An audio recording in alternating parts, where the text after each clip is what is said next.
proper S4K, oh proper S4K, yes.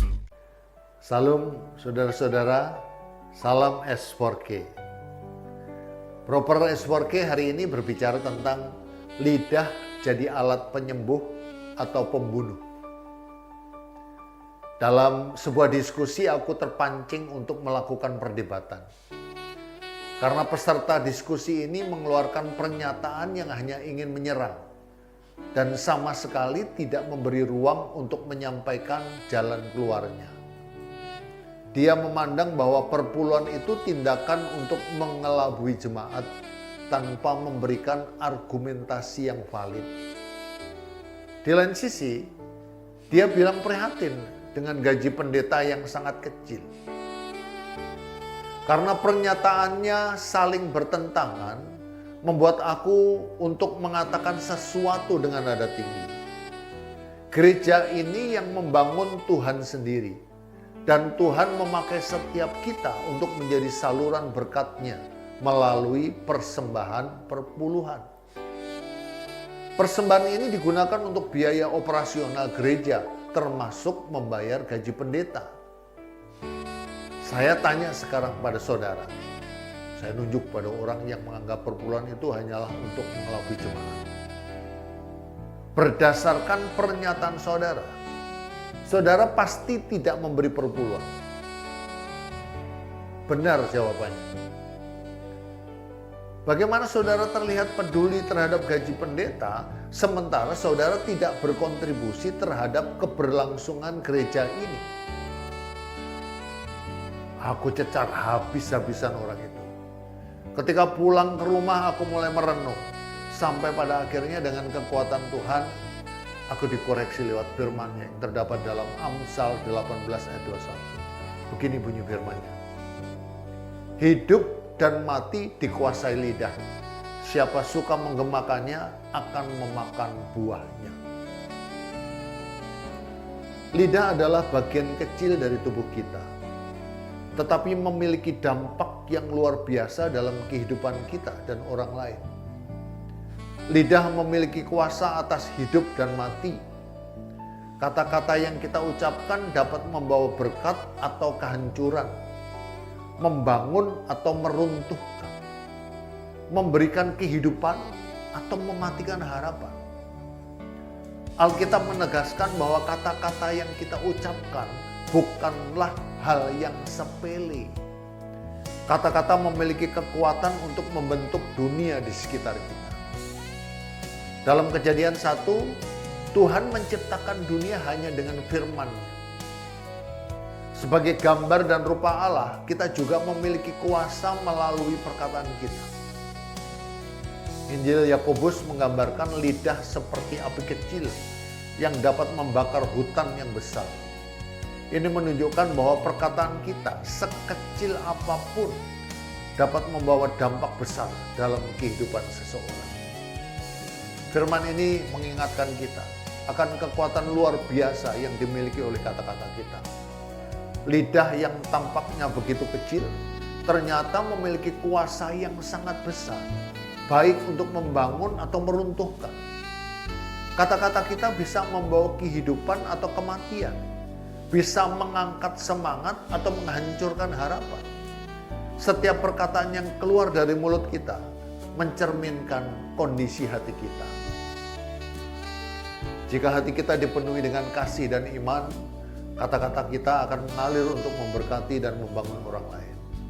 Namun, jika hati kita dipenuhi dengan kebencian dan kepahitan, kata-kata kita bisa menjadi senjata yang menghancurkan.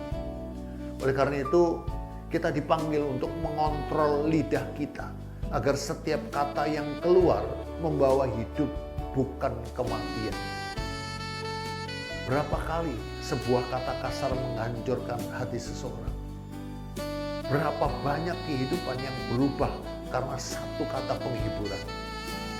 Berapa banyak hubungan yang rusak karena ucapan yang menyakitkan? Sebaliknya, berapa banyak orang yang bangkit karena kata-kata yang membangun? Lidah kita benar-benar dapat membawa kehidupan atau kematian. lidah kita bisa jadi alat sebagai penyembuh atau sebagai pembunuh. Apa yang kita katakan akan kita makan buahnya. Kata-kata kita tidak hanya berdampak pada orang lain, tetapi juga pada diri kita sendiri. Ketika kita berbicara dengan kebaikan, pengharapan, dan iman, kita tidak hanya membangun orang lain, tetapi kita juga menumbuhkan kedamaian dan sukacita dalam hidup kita. Sebaliknya, kata-kata yang penuh dengan kemarahan, kebencian, atau keluhan akan membuahkan kepahitan dalam hati kita sendiri. Kita akan merasakan akibat dari apa yang kita ucapkan. Oleh karena itu, firman ini mengajarkan kita untuk berhati-hati dengan setiap kata yang kita ucapkan. Karena mereka tidak hanya memiliki pengaruh pada orang lain, tetapi juga membentuk kehidupan rohani kita sendiri. Penting untuk diingat bahwa iblis bisa menguasai hidup kita dengan cara mencoba merayu kita untuk menggunakan lidah kita dengan caranya. Iblis membujuk kita untuk mengucapkan kata-kata yang menyakitkan, penuh kebencian, dan merendahkan diri sendiri maupun orang lain. Iblis ingin agar kita menggunakan lidah kita untuk menyebarkan gosip, fitnah, dan berita bohong agar menimbulkan perpecahan dan kebencian. Sehingga banyak orang kehilangan reputasi, keluarga hancur, bahkan gereja terpecah hanya karena perkataan yang sembrono. Iblis mengajarkan kita untuk mengutuk, mengeluh, dan berkata kasar daripada menggunakan lidah untuk memberkati, menguatkan, dan membangun orang lain. Iblis ingin kita berpikir bahwa kata-kata kita tidak penting atau tidak memiliki dampak nyata. Padahal Alkitab mengajarkan bahwa lidah memiliki kuasa untuk membawa kehidupan atau kematian. Iblis menggoda kita untuk terus mengucapkan hal-hal negatif tentang diri kita sendiri.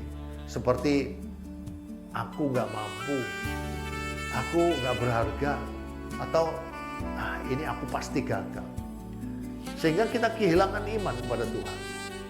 Semua itu merupakan hasutan iblis agar kita membiarkan lidah untuk mengeluarkan kata-kata yang dipenuhi dengan rasa takut, keluhan, atau keraguan yang tanpa kita sadari bahwa kita sedang mensabotase kekuatan Tuhan. Jika lidah bisa membawa kehancuran, maka lidah yang dikuasai Tuhan justru bisa membawa kehidupan. Tuhan ingin kita menggunakan lidah kita untuk menyatakan kasih, kebenaran, dan anugerahnya kepada orang lain. Lidah yang dikuasai oleh Roh Kudus akan menjadi alat bagi Tuhan untuk menyatakan kasih dan kebenarannya. Firman ini mengajak kita untuk berbicara dengan iman, untuk mengucapkan janji-janji Tuhan dalam setiap situasi. Karena melalui kata-kata itu, kita membuka jalan bagi Tuhan untuk bekerja dalam hidup kita.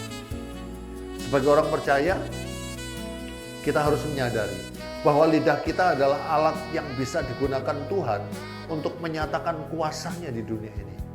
Ketika kita berbicara dengan iman dan kebijaksanaan, kata-kata kita bisa menjadi alat yang memberkati banyak orang dan membawa mereka lebih dekat kepada Tuhan.